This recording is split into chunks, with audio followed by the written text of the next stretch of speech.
Assalamualaikum warahmatullahi wabarakatuh. Pada hari ini hari ketiga kita ziarah di sekitar kota Hadramaut. Kita ke ziarah ke makam Syekh Abdurrahman Bajalaban. Nah ini.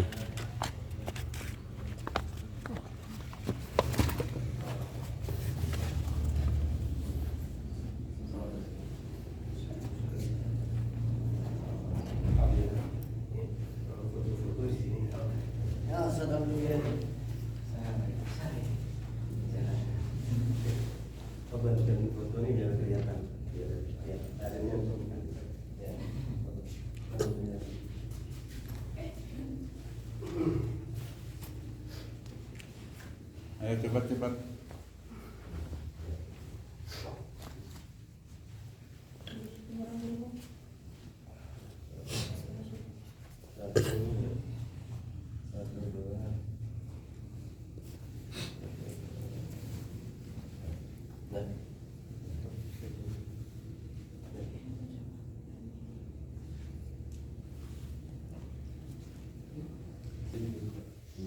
Salamullah ya salamin ar-Rahman ya syakum ibadallah jinakum qasadnakum talabnakum.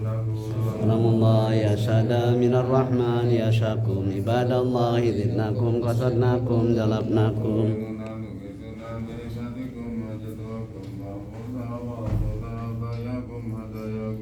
Salamullah ya syada minar rahman ya syakum Allah zidnakum qasadnakum jalabnakum.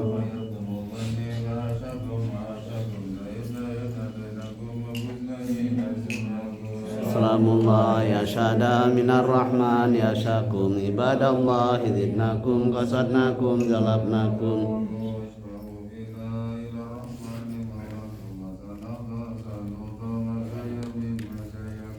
Salamullah ya syada minar rahman ya syakum ibadallah zidnakum qasadnakum jalabnakum.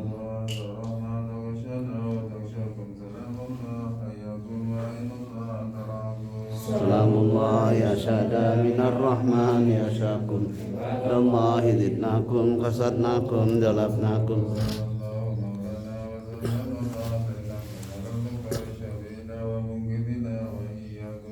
Salamullah ya syada minar rahman ya syakum ibadallah zidnakum qasadnakum jalabnakum.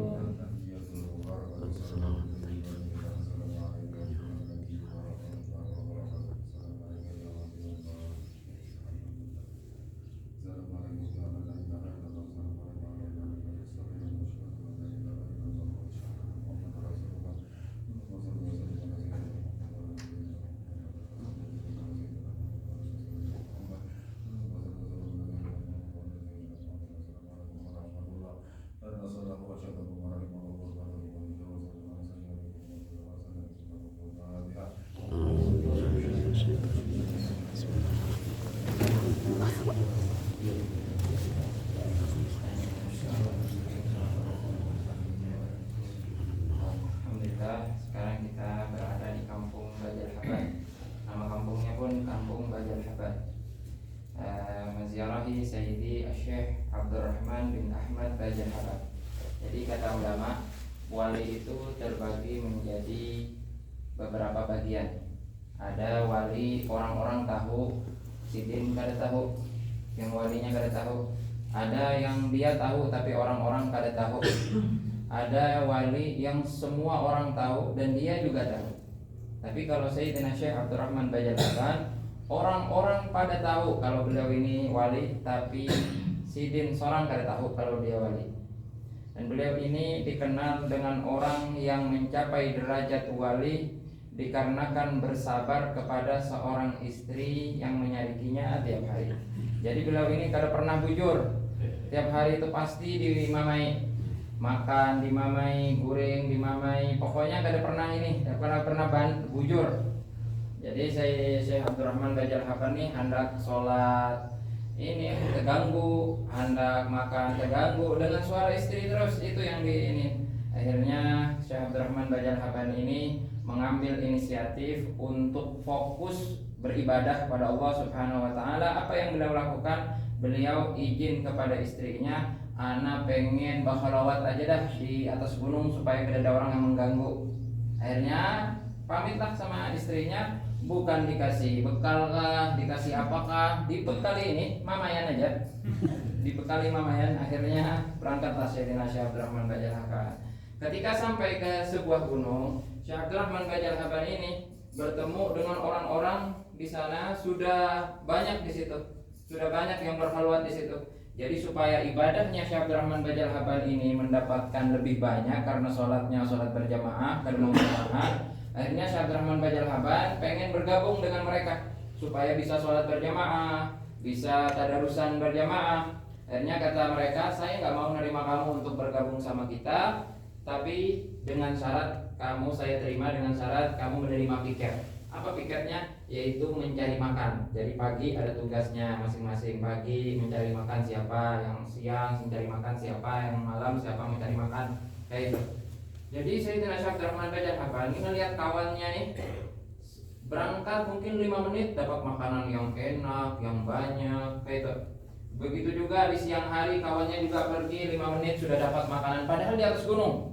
Terus gunung tuh kalau kita lihat nih di zaman sekarang ya, bukan di zaman dulu. Kalau zaman dulu itu mungkin membutuhkan 3 jam baru nyampe ke toko. Kalau sekarang mungkin 1 jam bisa nyampe ke toko. Kalau dulu kan lebih ini, mereka mendapatkan makanannya itu dalam waktu 5 menit, dalam waktu 10 menit. Akhirnya ketika giliran Syekh Abdurrahman Bajal Haban ini bingung mau cari makan di mana nih. Pak, gunung seberatan nih, batu seberatan kayak Pak mencari makan. Akhirnya bertakun saya dengan Syekh Abdurrahman Bajal Haban sama kawan yang lain. Antum ini mendapat makanan ini dari mana? Kok bisa? Kata kawan-kawannya tuh, saya bertawassul kepada seorang soleh yang hidup di belakang gunung ini, yang dia menjadi orang wali dikarenakan bersabar kepada istrinya. Langsung saya Abdurrahman Bajal Haban mengobati apa yang di kawannya. Kalau ya Rabbi ya Allah, berkat orang soleh yang hidup di belakang gunung ini, yang dia wali besar karena bersabar kepada istrinya, ya Rabb berikanlah saya makanan. Ternyata subhanallah makanan yang didapat Sayyidina Abdurrahman Bajal Haban ini lebih banyak dari kawan-kawan yang lain dan lebih lezat daripada kawan-kawan yang lain. Ternyata kawan-kawan yang lain ini merasa heran, takjub dengan Syekh Abdurrahman Bajal Haban, kok bisa kamu mendapatkan makanan selezat ini dan sebanyak ini? Lalu bertanya mereka, kamu ini sebenarnya siapa wahai Fulan bin Fulan? Saya adalah Abdurrahman Bajal Haban. Saya adalah Abdurrahman Bajal Haban. Akhirnya mereka bersalaman dengan Syekh Abdurrahman Bajal Haban. Sebenarnya saya itu apa namanya? Bertawassul kepada antum, berarti antum yang wali. Nah dari situ Syekh Abdurrahman Bajal Haban kali jadi berkhulwat dengan mereka, bulik sidin ke rumahnya, bersabar saja kepada istrinya, karena dengan itu beliau mendapatkan derajat yang tinggi di sisi Allah Subhanahu wa taala. Makanya kata Sayyidina Imam Al-Ghazali, di antara syarat-syarat menjadi seorang wali yaitu bersabar kepada istrinya. Semakin banyak sabar kita kepada istri, insya Allah semakin banyak juga derajat-derajat yang akan kita dapat dari Allah Subhanahu wa taala. Dan beliau adalah seorang wali yang mana Syekh Abdurrahman As-Segaf setiap hari datang ke sini menziarahinya tanpa alas kaki. Kita tahu kalau tanpa alas kaki di musim dingin itu dingin banget, kalau apalagi di musim panas banget. Tapi Syekh Abdurrahman Bajal Haban, Syekh Abdurrahman As-Segaf saking adabnya sama Syekh Abdurrahman Bajal Haban, beliau datang setiap hari ke sini dan menziarahi beliau. Nah, mudah-mudahan kita insyaallah diberi berkah sama Allah Subhanahu wa taala, berkat beliau, diberi kesabaran seperti sabarnya beliau hingga kita mempunyai derajat yang tinggi di sisi Allah Subhanahu wa taala. Amin ya rabbal alamin. Wassallallahu ala sayyidina Muhammadin wa ala alihi wasallam. Alhamdulillah.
sana itu banyak anak-anak yang minta-minta itu, jadi ya kalau ada saya suka rela.